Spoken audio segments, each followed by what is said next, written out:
दो मार्गों से हो सकती। एक पुरुष का मार्ग है आक्रमण का,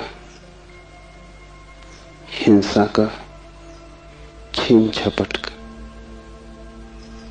एक स्त्री का मार्ग है समर्पण का, प्रतिक्रमण का। विज्ञान पुरुष का मार्ग है, विज्ञान आक्रमण है। धर्म स्त्री का मार्ग है, धर्म नमन है। इसे बहुत ठीक से समझ लें। इसलिए पूरब के सभी शास्त्र परमात्मा को नमस्कार से शुरू होते। वो नमस्कार केवल औपचारिक नहीं है, वो केवल एक परंपरा और रीति नहीं। वो नमस्कार इंगित है कि मार्ग समर्पण का है, और जो विनम्र हैं केवल वे ही उपलब्ध हो सकेंगे, और जो आक्रामक हैं, अहंकार से भरे हैं, जो सत्य को भी छीन झपट करके पाना चाहते, जो सत्य के भी मालिक होने की आकांक्षा रखते, जो परमात्मा के द्वार पर एक सैनिक की भांति पहुंचे हैं विजय करने, वे हार जाएंगे। वे क्षुद्र को भला छीन झपट लें, विराट उनका न हो सकेगा। वे व्यर्थ को भला लूट के घर ले आए, लेकिन जो सार्थक है वो उनकी लूट का हिस्सा न बनेगा। इसलिए विज्ञान व्यर्थ को खोज लेता है, सार्थक चूक जाता है।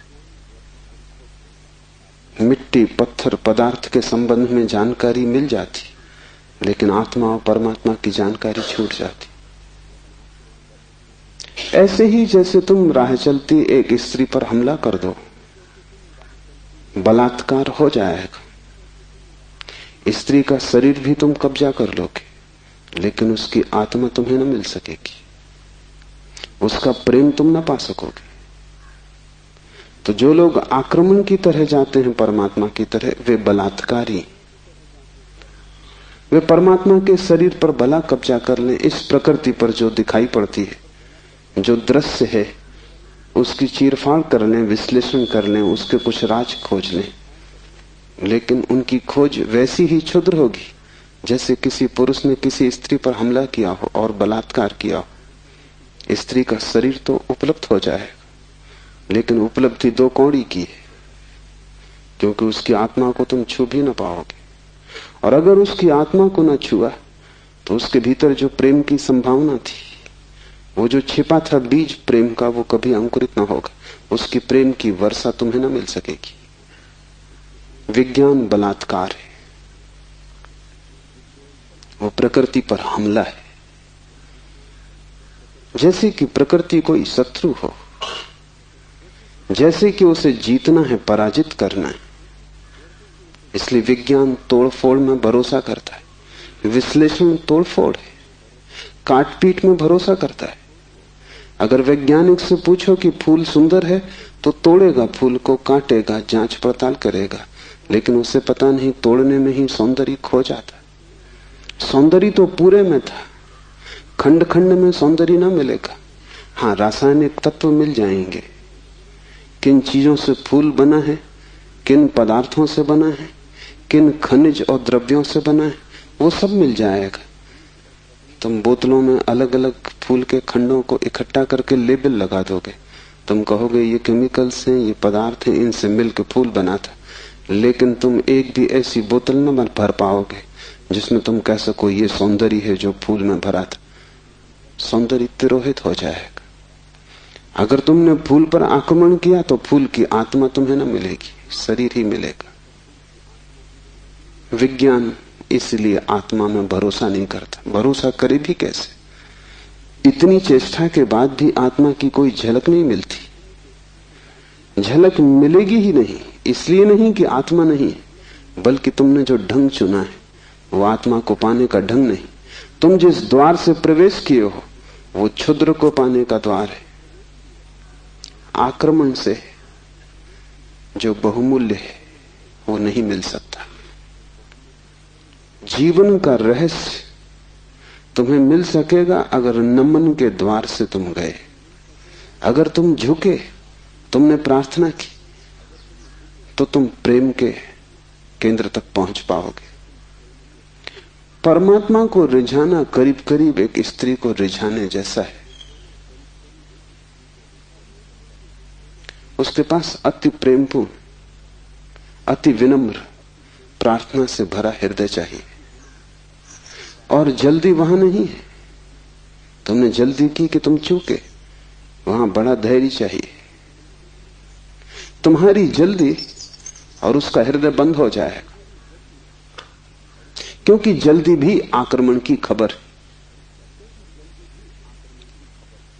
इसलिए जो परमात्मा को खोजने चलते हैं उनके जीवन का ढंग दो शब्दों में समाया हुआ है, प्रार्थना और प्रतीक्षा।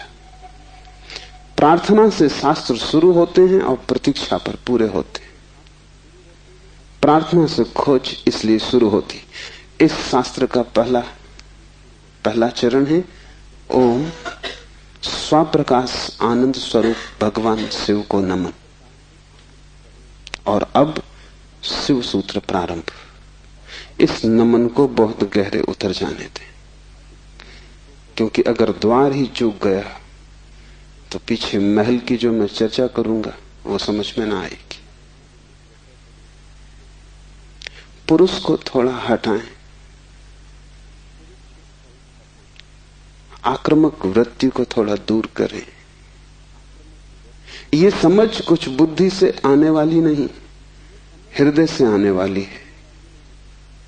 ये समझ कुछ तुम्हारे तर्क पर निर्भर न करेगी, ये तुम्हारे प्रेम पर निर्भर करेगी। इस शास्त्र को तुम समझ पाओगे, लेकिन वो समझ ऐसी न होगी जैसे कोई गणित को समझता है। वो समझ ऐसी होगी जैसे कोई काव्य को समझता है। कविता पर तुम झपट नहीं पड़ते, तुम कविता का धीरे धीरे स्वाद लेते हो, चुस्की लेते हो, जैसे कोई चाय को पीता है। तुम उसे गटक नहीं चाहते, वो कोई कड़वी दवा नहीं है। तुम उसका स्वाद लेते हो, चुस्की लेते हो, धीरे धीरे उसके स्वाद को लीन होने देते हो। और एक ही कविता को समझना हो तो बहुत बार पढ़ना पड़ता है। एक गणित को तुमने एक बार समझ लिया, फिर दोबारा करने की कोई जरूरत नहीं रह जाती। गणित समाप्त हो गया। कविता कभी भी समाप्त नहीं होती, क्योंकि हृदय का कोई और छोर नहीं। और तुम जितना ही प्रेम करते हो उतना ही उद्घाटित होता है। इसलिए पूर्व में हम शास्त्र का अध्ययन नहीं करते, हम शास्त्र का पाठ करते। अध्ययन शास्त्र का हो भी नहीं सकता। अध्ययन का अर्थ है एक बार समझ लिया फिर कचरे में फेंक दिया। जैसे कि बात खत्म होगी, जब समझ ही लिया तब दोबारा क्या करना है। पाठ का अर्थ होता है समझ बुद्धि की होती तो एक बार में पूरी हो जाती। इसकी तो चुस्कियां बार बार लेनी पड़ेगी। इसे तो जाने अनजाने न मान कितनी बार दोहराना पड़ेगा। इसे बहुत से भाव क्षणों में, बहुत सी मनोदशाओं में, कभी सुबह जब सूरज उगता है तब, कभी रात जब सब अंधकार हो जाता है तब, कभी मन जब प्रफुल्लित होता है तब, और कभी मन जब उदासी से भरा होता है तब, विभिन्न चित्त की दशाओं में, विभिन्न मनोक्षणों में इसमें उतरना होगा। तब इसके सभी पहलू धीरे धीरे प्रकट होंगे। फिर भी तुम इसे चुकता न कर पाओगे। कोई शास्त्र कभी चुकता नहीं। जितना ही तुम पाओगे कि खोज लिया, उतना ही तुम पाओगे खोज के लिए और भी ज्यादा बाकी रह गया। जितने तुम गहरे उतरोगे पाओगे गहराई बढ़ती चली जाती है। शास्त्र को कभी पाठ ही चुका नहीं पाता। पाठ का मतलब ही यही है कि बार बार, बहुत बार। पश्चिम इस बात को समझ भी नहीं पाता। उनकी पकड़ के बाहर है कि लोग गीता को हजारों साल से क्यों पढ़ रहे हैं, और एक ही आदमी रोज सुबह उठ के गीता पढ़ लेता है। पागल हो गया है।